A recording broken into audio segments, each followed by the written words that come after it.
Hi, welcome back. So today we're getting right into some tips for how to protect a Christmas tree. If you've got toddlers or cats and dogs running around, you might be interested in exploring it. Let's get into it.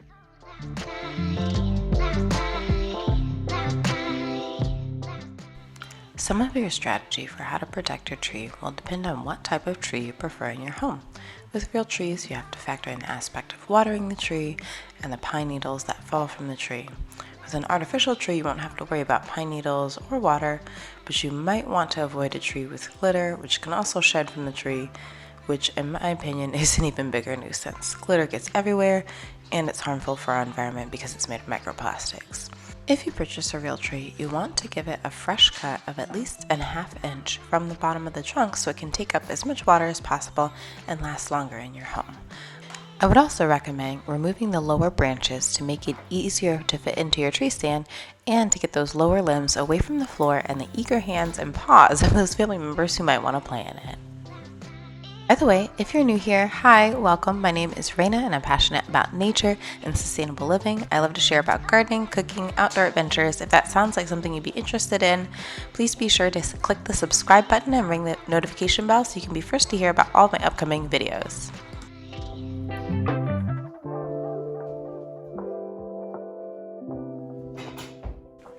I love to have a real Christmas tree in my home because I love the smell and look of a real tree. Even with no decorations, to me it's so beautiful and just feels like Christmas.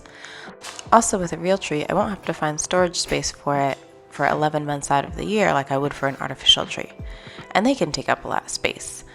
I also enjoy the process of going to pick out my own tree and the tradition that it represents to me and my family. It reminds me of when I was a kid and went with my dad to find our special Christmas tree from a tree farm. In the past, I've purchased trees from local farms, which is a fun way to spend an afternoon and gives me the opportunity to support a local business or choose a more sustainable tree grower to lessen my environmental footprint.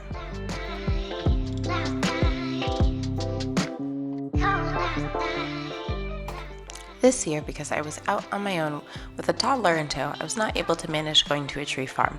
But I picked up this one at my church instead. Sometimes we just can't do all the things and we have to give ourselves grace.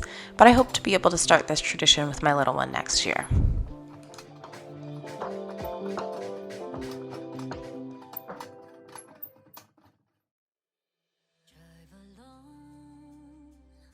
December rain, they play my favorite song.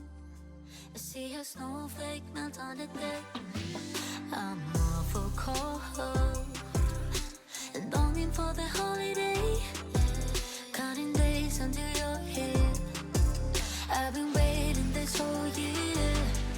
Dear Christmas, Christmas, Christmas night. I know you may suffer. Next, you'll need to pick a tree skirt or a tree collar to protect the base of your tree. You could also stack up large heavy boxes around the base of your tree and wrap them in wrapping paper so they look like presents. This is a fun and festive look and should discourage climbing or playing in the tree. I know it works really well for some families. Personally, I won't be using this method because my little one sees large boxes as a challenge to be climbed and enjoys trying to pick up heavy things, so this might actually be more of a hazard in my household. Alternatively, if you don't go the route of a box barrier, you could also create some other type of fall protection or barrier. You could use a baby gate or a fence around your tree, or you could also tether your tree to the wall or the ceiling to keep it from toppling over. I'm planning to use picture hanging wire and cup hooks to attach my tree to the wall in an inconspicuous place.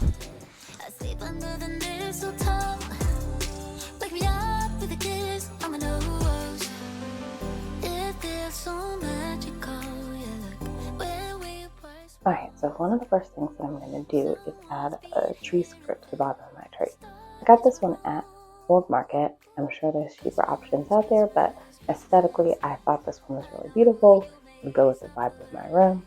And I wanted to say that I went for more of the hard-sided tree skirt as opposed to more of the fabric one, because I thought that this would discourage getting into the water of your tree a little bit more.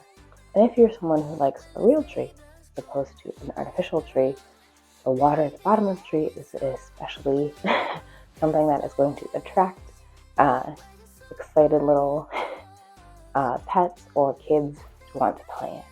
So this is something especially that you're going to want to shield or protect.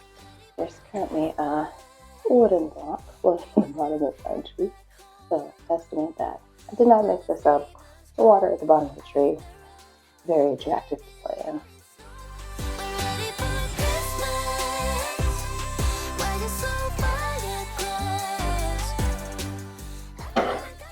I really like this tree skirt. I think it's really pretty.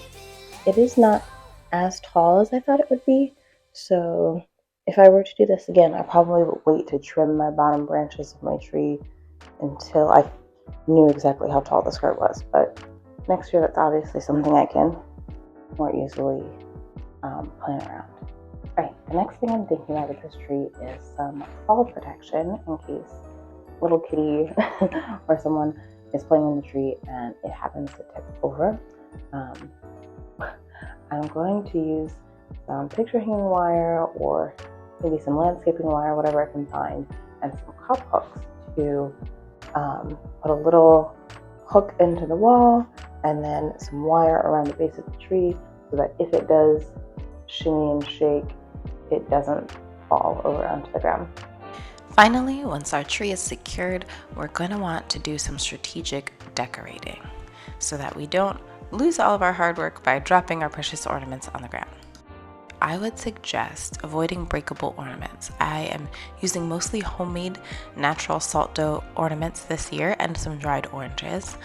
The salt dough ornaments are surprisingly durable. A few of them have been thrown on the ground by toddlers the weekend that I made them with friends and family. So far, no casualties.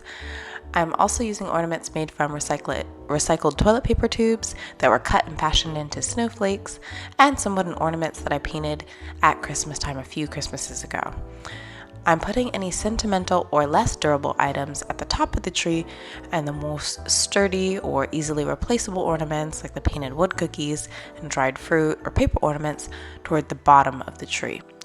I also had a few felt ornaments that I let my little one practice putting on and taking off the tree many times. And if you'd be interested in a tutorial on how I made the salt dough ornaments or any of my other homemade ornaments with natural and upcycled materials, let me know in the comments below. I'd love to do more sustainable holiday content if that's something you would like to see. I hope that this video has given you some helpful tips and ideas for keeping your Christmas tree safe from toddlers and pets. Decorating for the holidays should be a joyful experience, and with a few simple steps, you can enjoy the beauty of a Christmas tree without worrying about any mishaps. Don't forget to like the video and leave a comment with your favorite holiday decorating tip below. Thanks so much for watching, and I'll see you in the next one, friend. Bye!